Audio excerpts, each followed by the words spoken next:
আগামী নির্বাচনের আগেই এনসিপি দুই গ্রুপে ভাগ হয়ে যাবে বা এনসিপির ভাঙন অনিবার্য। হাসনাত আব্দুল্লাহ একটা কঠিন বার্তা দিয়েছেন, এই বার্তাটা বিশ্লেষণ করব। তার আগে বলে নিই যে এনসিপি দুই গ্রুপে ভাগ হয়ে যাওয়াটা একটা অনিবার্য। এনসিপির মধ্যে ভয়ানক ফ্যাকশন, অন্তর্দ্বন্দ্ব, অন্তর্কোন্দল, যেমন মাহফুজ আলম গ্রুপ, আসিফ মাহমুদ গ্রুপ,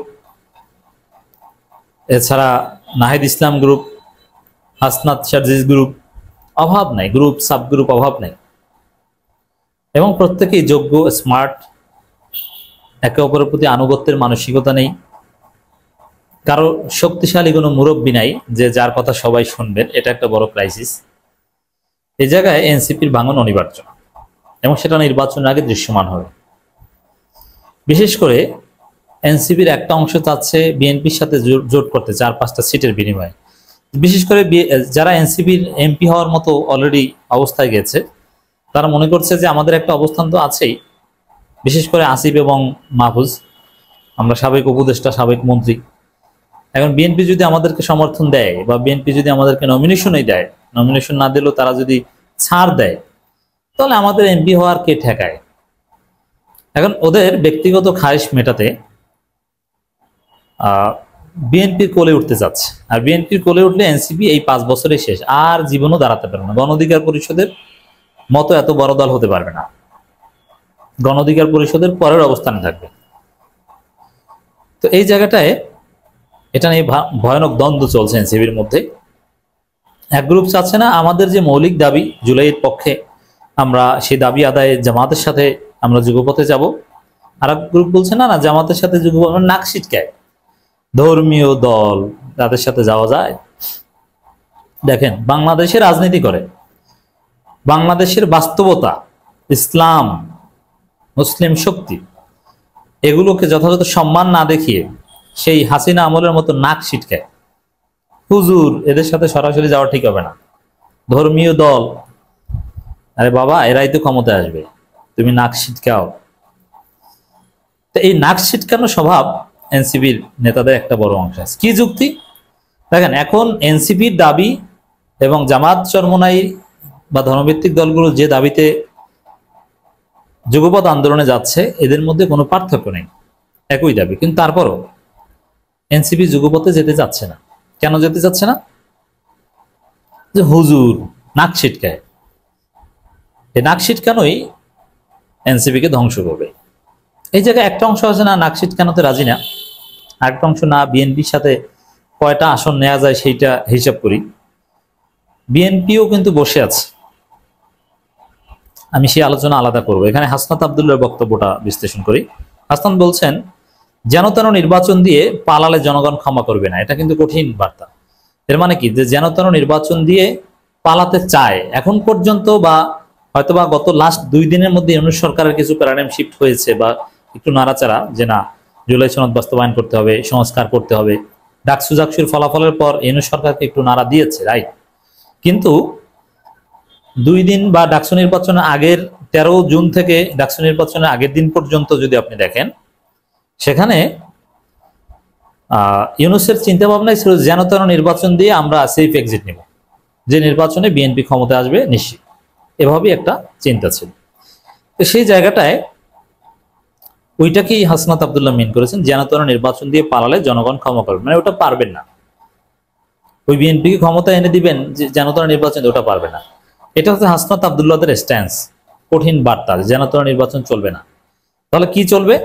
জুলাই সনদ বাস্তবায়ন করতে হবে, গণপরিষদ নির্বাচন হতে হবে এবং সুষ্ঠু নির্বাচন হতে হবে, স্থানীয় সরকার নির্বাচন হতে হবে, সংস্কার হতে হবে। এটি হাসনাতদের বার্তা।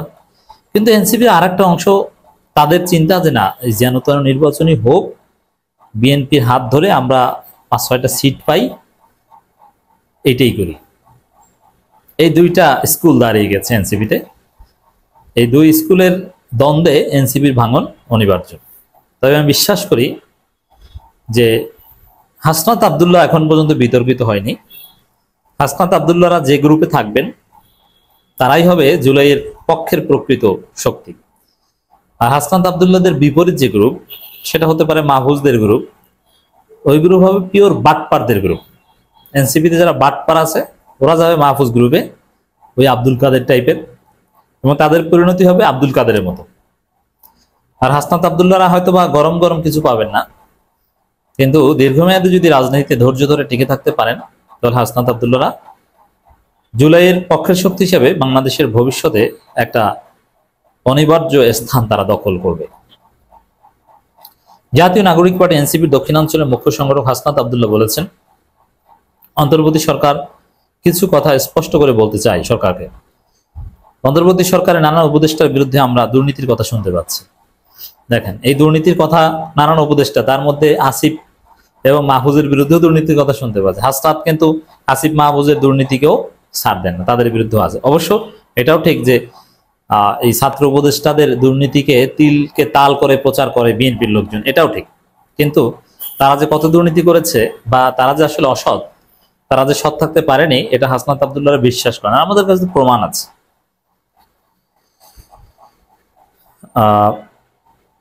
আমরা কথা শুনতে পাচ্ছি, আমরা বিশ্বাস করতে চাই না, কিন্তু আপনারা আমাদের সরলতার সুযোগে জাতিকে প্রতারিত করছেন। আমরা বিশ্বাস করতে চাই না এগুলো সত্য। আমরা শুনেছি আমাদের অনেক উপদেষ্টা নাকি বিভিন্ন দেশের লাইসেন্স দেয়।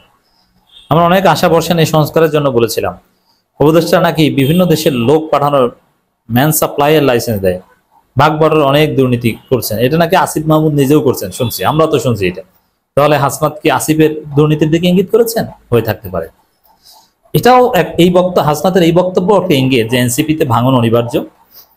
একটা পক্ষ থাকবে বিএনপির কোলে, যারা দুর্নীতিবাজ, যারা জুলাই বিক্রি করে খেতে চায়, আর একটা পক্ষ থাকবে জনগণের পক্ষে, যারা সৎ, জুলাই প্রশ্নে যাদের কোনো কম্প্রোমাইজ নাই, তারা হবে হাসনাত আব্দুল্লাহদের পক্ষের শক্তি। এবং হাসনাত আব্দুল্লাহ কিন্তু মানুষের সাথে মিশছেন। তিনি জনগণের ভোটে নির্বাচিত হওয়ার জন্য জনগণের দ্বারে দ্বারে যাচ্ছেন, উঠান বৈঠক করছেন। কিন্তু অনেক উপদেষ্টা বা অনেকে জনগণের দ্বারে কাছেও যাচ্ছে না, তারা বিএনপির কোলে বসে নির্বাচনে জিতে আসার স্বপ্ন দেখছে। আরে ভাই, বিএনপি তো আপনাকে, বিএনপি নিজেরাই তো জিততে পারছে না, আপনাকে কি জিতাবে? এই চিন্তা আপনি করেন কি, কোন দিক থেকে? উপদেষ্টাদের উদ্দেশ্য করে তিনি আরো বলেন, অন্তর্বর্তী সরকার, আপনি যদি মনে করেন পশ্চিমের বিষয় কনফার্ম করে, পূর্বের বিষয় কনফার্ম করে, এই দেশের সাথে প্রতারণা করে, নিজের স্বার্থ নিশ্চিত করে দেশ থেকে পালায় যাবেন একটা জনতার নির্বাচন দিয়ে, ছাত্র জনতা আপনাকে মাফ করবে না। আপনারা দেখছেন কিভাবে পাখির মতো গুলি করে আবু সাইদকে হত্যা করেছে। হাসনাতের কঠিন বার্তা যে সংস্কার হতেই হবে, এর অর্থ হচ্ছে সংস্কার হতে হবে, সুষ্ঠু নির্বাচন হতে হবে। ওই বিএনপি ক্ষমতা এনে দিবেন আর এনসিপির কিছু লোক বিএনপির ল্যাজ ধরে এমপি হওয়ার ধান্দা ধরবে, এগুলো চলবে না। এই কথার আরেকটা ব্যাখ্যা হচ্ছে এটা, পুলিশ সামনে থেকে কেউ পিছনে ফিরে আসেনি। পুলিশ বলেছিল একটারে গুলি করি, আরেকটা সামনে আসে, বাকিগুলো যায় না। উপদেষ্টাদের বলতে চাই, আমরা মরে যাই নাই, আপনাদের উদ্দেশ্যে, আপনাদের যে উদ্দেশ্যে আনা হয়েছে সেই কাজগুলো করুন। যাই হোক দর্শক, এই বক্তব্যগুলোর নানান ব্যাখ্যা আছে। একটা দিক হচ্ছে যে এনসিপি ভাগ হয়ে যাচ্ছে, এনসিপির ভাঙন অনিবার্য আগামী নির্বাচনের আগেই বা নির্বাচনকে কেন্দ্র করে।